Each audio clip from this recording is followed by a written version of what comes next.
한 남자가요, 무려 3년 동안 가족한테조차 말 못할 비밀을 간직하고 있었습니다. 근데 이 비밀이 그냥 비밀이 아니에요. 그의 몸을 서서히, 하지만 아주 확실하게 망가뜨리고 있었거든요. 대체 무슨 사연일까요? 네, 바로 3년입니다. 자그마치 3년이라는 시간 동안 매일 같지요. 이 남자를 병들게 한 건 바로 극심한 스트레스였는데요. 이게 그냥 기분 탓이나 비유가 아니고요. 정말로 몸에서 이상 신호가 나타난 거였어요. 이 남자는 바로 장인어른의 가업을 물려받기로 한 사위였습니다.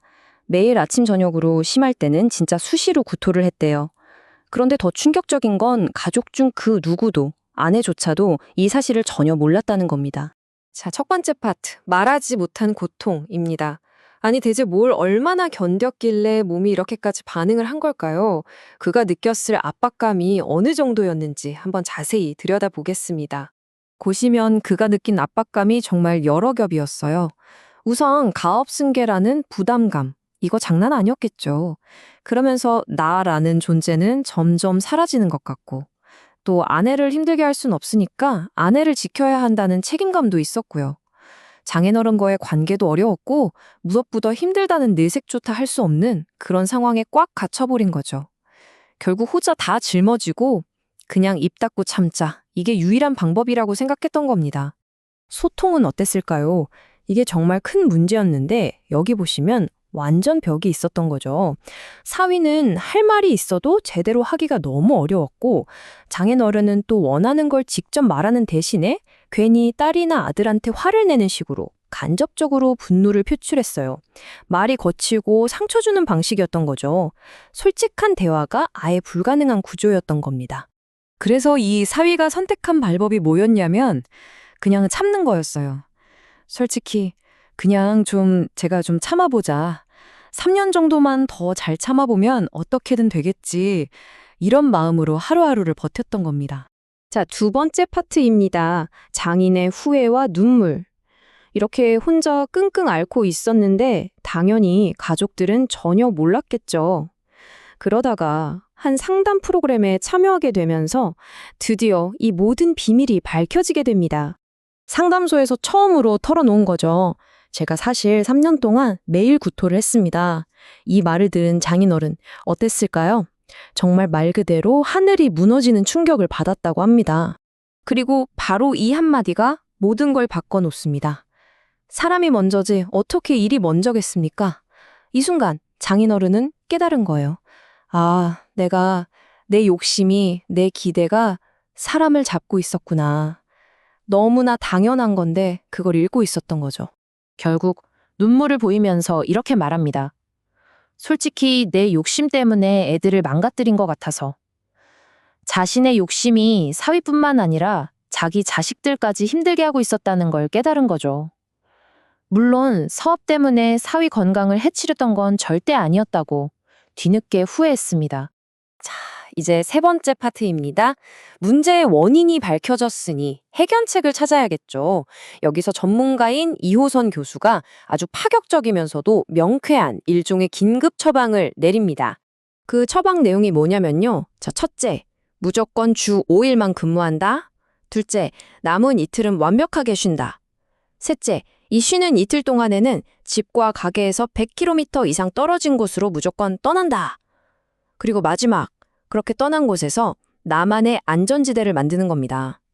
핵심은 그냥 쉬는 게 아니라 물리적으로 그리고 심리적으로 완벽하게 분리되는 거였어요. 왜 하필 100km 이현일까요? 이게 아주 중요한 포인트인데요. 스트레스의 근원지, 그러니까 가게와 집에서 물리적으로 확 떨어져서 심리적으로도 여긴 완전 다른 곳이구나 하고 느낄 수 있는 최소한의 거리, 그게 바로 100km였던 겁니다. 그래서 궁극적으로 만들려는 건 뭐냐면요. 그냥 여행지가 아니에요. 스트레스 받을 때마다 눈만 감으면 떠오를 수 있는 나만의 위로의 장소. 일종의 정신적인 대피소 같은 거죠. 나중에는 실제로 가지 않더라도 그 장소를 생각하는 것만으로도 힘을 얻을 수 있도록요. 자, 마지막 파트입니다. 이것은 마지막 시험이다. 방금 말씀드린 이 솔루션 듣기만 해도 숨통이 트이는 것 같죠? 그런데 여기엔 아주 중요하고 또 냉정한 조건이 하나 붙습니다. 이건 영원한 해결책이 아니라 딱 한 달짜리 테스트거든요. 이 테스트의 규칙은 이렇습니다. 딱 한 달 동안 주 5일 근무와 안전지대 규칙을 철저하게 지킵니다. 그리고 한 달 뒤에 보는 거예요. 구토 증상이 조금이라도 나아졌는가? 만약 나아졌다면 이건 적응할 수 있다는 신호입니다. 하지만 변화가 없다? 그럼 퇴사해야 합니다. 더 이상의 선택지는 없어요. 전문가의 경고는 정말 섬뜩할 정도로 단호했어요. 참으면 안 돼요. 죽어요. 그냥 힘든 수준이 아니라는 거죠. 몸이 보내는 마지막 경고 신호를 무시하고 계속 버티는 건 말 그대로 목숨을 거는 일이라는 겁니다. 그래서 이게 마지막 시험인 거고요. 결국 마지막 질문은 이것입니다. 적응일까요? 한계일까요? 이 한 달간의 분리가 그에게 회복할 시간을 줄까요? 아니면 이 관계와 이 일이 그의 한계라는 걸 확인시켜주는 시간이 될까요? 이 이야기는 우리에게 아주 중요한 메시지를 던집니다. 우리가 힘들다고 말하기 전에 우리 몸이 먼저 비명을 지를 수 있다는 사실을요. 여러분은 여러분 몸의 소리에 귀 기울이고 계신가요? 자, 여기 정말 벼랑 끝에 서 있는 한 가족이 있습니다. 겉으로 보면 그냥 평범한 가족 사업인데 그 안을 들여다보면 무려 3년 동안이나 이어진 엄청난 고통과 침묵이 있었던 거죠. 오늘 이야기는요, 이 가족의 마지막 희망이 된 아주 특별한 처방전에 대한 이야기입니다. 이 이야기, 바로 이 충격적인 질문 하나에서 시작합니다. 아니, 아내를 정말 사랑하고 또 장인어른을 존경하는 한 남자가 어떻게 3년이라는 긴 시간 동안 매일같이 구토를 할 수가 있었을까요? 대체 왜 그랬을까요? 이 현상 뒤에는요, 우리가 생각하는 것보다 훨씬 더 복잡한 감정, 그리고 두려움이 숨어 있었습니다. 자, 그럼 먼저 이 문제의 가장 표면적인 증상이죠. 바로 3년 동안 계속됐다는 이 구토에 대해서 한번 자세히 들여다보겠습니다. 이게 여러분, 그냥 가끔 속이 안 좋아서 그런 게 아니었어요. 매일 아침 출근하기 전에, 그리고 저녁에 퇴근하고 나서 거의 무슨 의식처럼 구토를 했다는 겁니다. 심할 땐 더 자주 하기도 했고요. 이건 몸이 보내는 극심한 스트레스 신호였던 거죠. 근데 진짜 이상하잖아요. 왜 아무한테도 말을 안 했을까요? 그 이유는요, 이게 그냥 자기가 감당해야 할 몫이라고 생각했기 때문이에요. 아내를 지키고 장인어른 사업을 도와야 하니까 나 하나만 참으면 돼. 이런 생각으로 이 끔찍한 고통을 그냥 혼자 끙끙 앓으면서 버텨냈던 겁니다.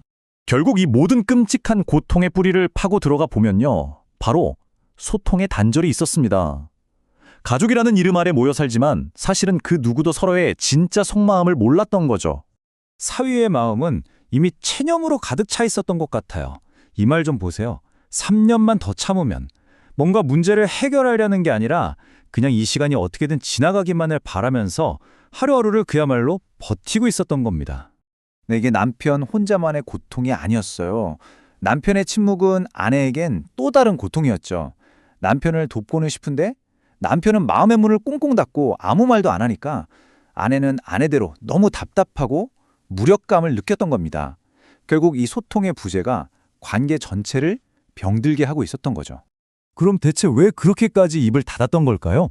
가장 큰 이유는 바로 두려움이었습니다. 옆에서 보니까 장인어른이 자기 아내나 처남한테 막 화를 내는 모습을 본 거예요. 그걸 보면서 저 분노의 화살이 언젠가는 나한테 오겠구나. 다음은 내 차례다. 이렇게 굳게 믿어버린 거죠. 그러니 무슨 말을 하고 싶어도 입이 떨어지지 않았던 겁니다.